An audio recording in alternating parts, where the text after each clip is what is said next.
Welcome to the everything vlog. That's right, it's like the everything bagel because it's got everything.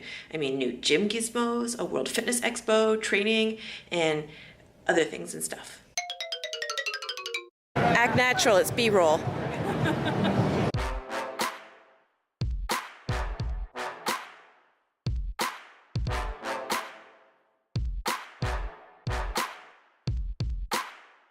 This is Brian from Rumble Roller. One has teeth and one is like an alligator. We call it the gator, cross-friction type work. You just drag in the leg across, hold the leg in place, and just put a little torque on the gator, kind of stretch the skin around it. Start off with just these long, slow rolls from bottom to top. You just found a nasty trigger point. What are you gonna do now? Just gonna rest on it, just to actively move the foot. Some people call this tack and release, right? Yeah.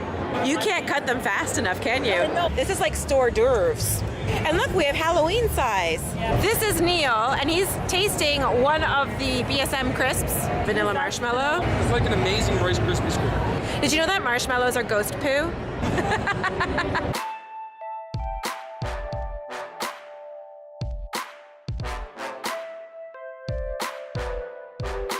Day 2 at the CanFit Pro at the BSM booth.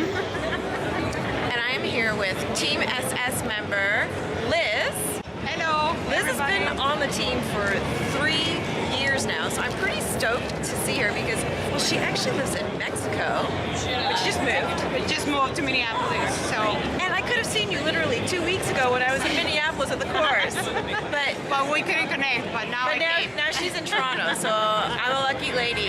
Where are you from, Kim? I'm from Burlington, Ontario. And what do you do?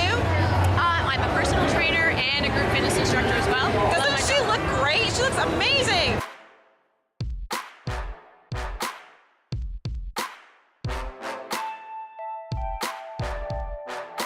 The Exergenie. So it has a clip on this end, so you can clip it to the harness there and do the bear crawls.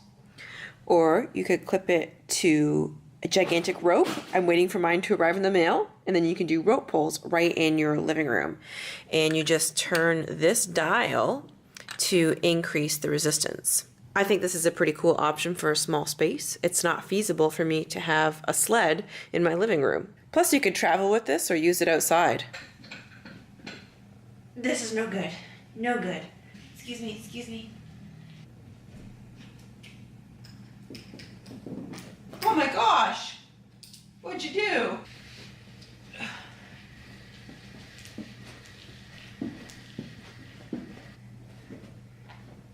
And this is my other new gym thing. I attached it to the same thing I used to attach my rings. And you can see it's a cable pulley. And there's lots of different things I can do with this. So by getting down on the floor, now I can work on my mobility. So I can focus on contracting the pec major, spreading my lats using my teres major, and then coming back through the full range of motion, keeping the pec engaged the entire time. And there's lots of different things you could do with this. I could do single arm rows where I'm targeting the pec and the teres major, or I can do it in a way where I'm targeting my lats. Now I've ordered the attachment for the lat pull down bar, so I'm just waiting for that to arrive in the mail. But you can see there's endless possibilities here. You can do lat push downs. You can work bilaterally, and I can work my triceps from different positions. And here's an interesting way to work on your mobility, to open up your biceps. More sandbags. So you already know I have the 100-pound sandbag over there. Now I have here the 60-pound and the 80-pound sandbag. It's 79 pounds. Shove it real good.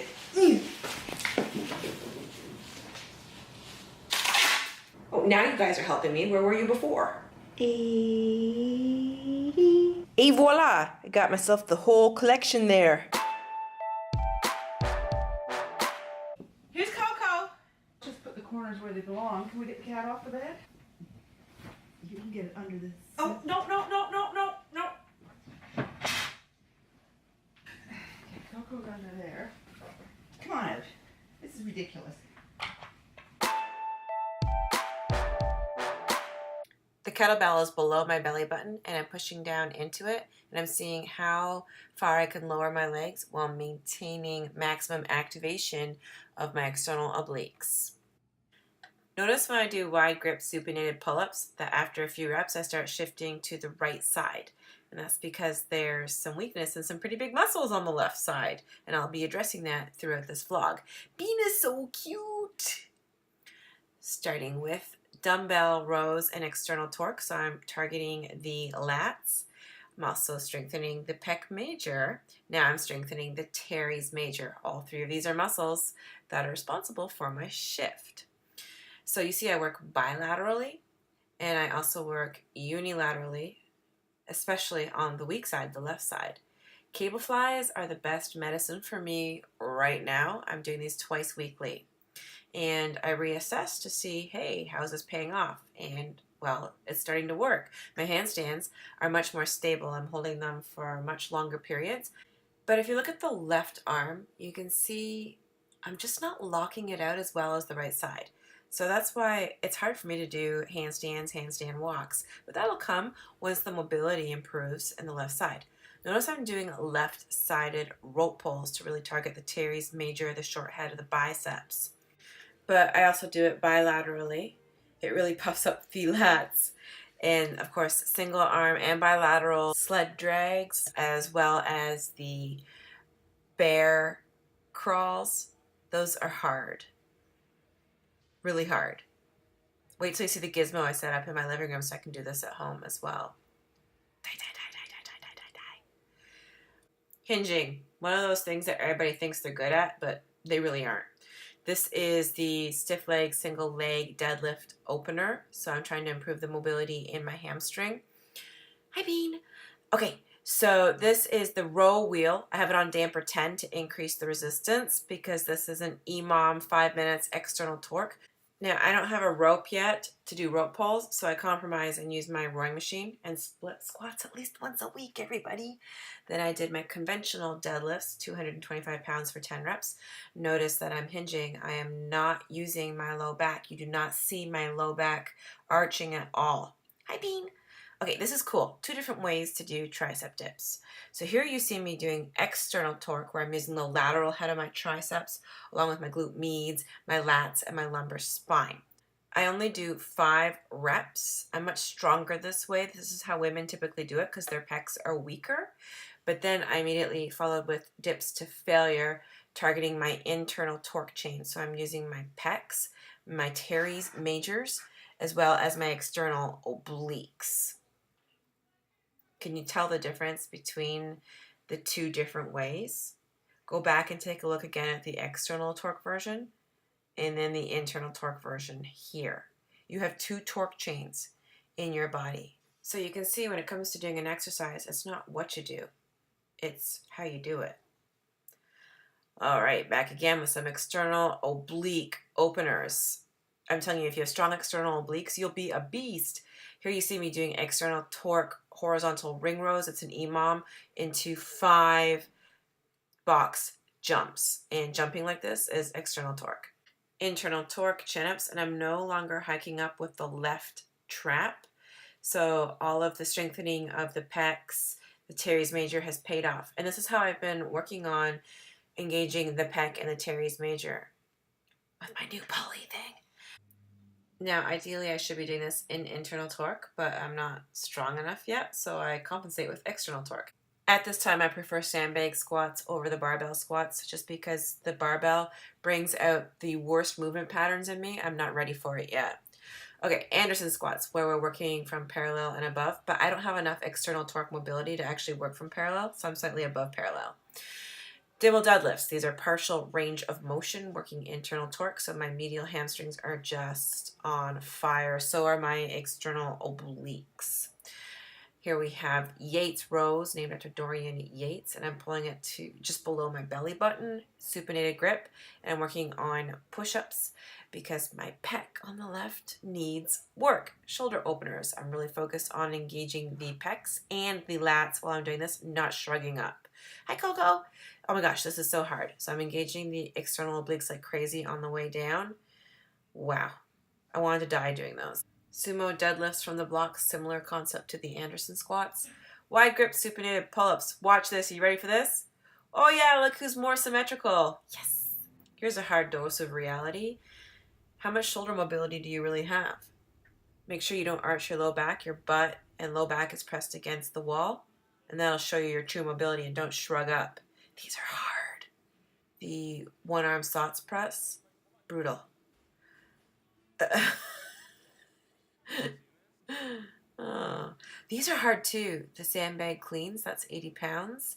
I kept dropping it on my feet, and then I hit myself in my lower lip, right there.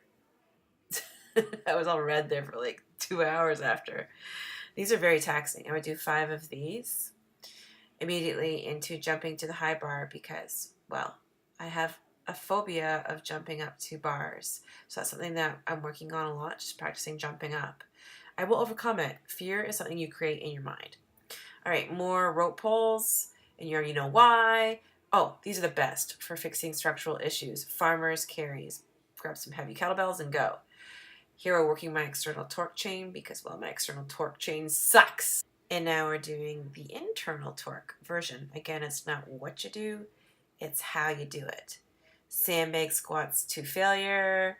Doing it this way with a sandbag, it minimizes shifting at the hips.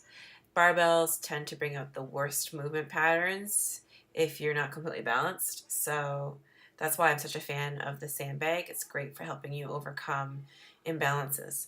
And then, of course, more internal torque. The chin-ups as well as the sandbag floor press, and the feet are out in front to minimize leg drive so you really activate your pecs. And then, of course, I'm just practicing jumping. I'm more scared to do the supinated grip than I am to do the pronated grip. Yeah, I know it's ridiculous, but hey, I'll overcome it. This was an interesting variation, doing SOTS pulls. And you can see that I'm doing a whole bunch of different ways. Internal torque, external torque, behind the neck. Again, it's not what you do, it's how you do it. My external obliques are getting so much stronger. I can do strict toes to bar, no problem. I don't feel it at all in my quads or hip flexors. It's all external obliques. And that's why these are looking better and better. The stronger your external obliques are, the more of a beast you will be. I hate those. I friggin' hate them. But they're the best medicine. I'll provide the link below so you can get yourself a sandbag because you gotta get one. So I'm concentrating on spreading my lats using my teres major here. And in the next sequence, I'm doing very heavy lat pull downs targeting the lats external torque. And then I immediately whip over to the barbell and I do 5 reps, very heavy, wide grip bicep curls, external torque, and that's 65 pounds. Then overhead presses to failure, and I'm using my pecs, not shrugging up the shoulders, so those lats are working, and I'm using my external obliques so that I don't arch the low back. And then I enjoy doing some snatches and overhead squats, but I don't load up too heavy yet, not until the left shoulder mobility is as good as the right side. Then I'll go to town.